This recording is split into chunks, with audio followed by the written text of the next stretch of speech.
Social మీడియాలో కావచ్చు, ఏ వార్తల్లో చూసుకున్నా సరే ఈయనే బాగా హల్చల్ అవుతున్నారు, వైరల్ అవుతున్నారు.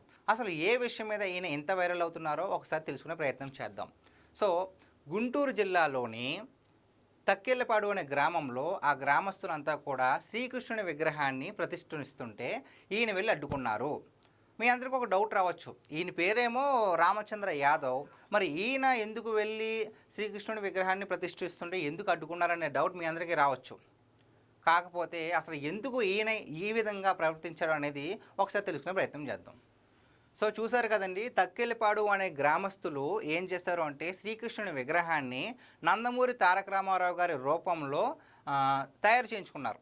సో ఆ విగ్రహాన్ని ప్రతిష్ఠించడానికి చూస్తుంటే ఈ రామచంద్ర యాదవ్ గారు ఏం చేశారు అంటే, ఇది చేయడం తప్పు, ఇలా చేయకూడదు, మీరు కావాలంటే ఎన్టీ రామారావు గారి విగ్రహాన్ని ప్రతిష్ఠించండి, లేదంటే శ్రీకృష్ణుని విగ్రహాన్ని ప్రతిష్ఠించండి, అంతేగాని ఎన్టీ రామారావు గారి రూపంలో శ్రీకృష్ణుని విగ్రహాన్ని ఎందుకు ప్రతిష్ఠిస్తున్నారు అని చెప్పేసి అక్కడికి వెళ్ళి అడ్డుకున్నారు.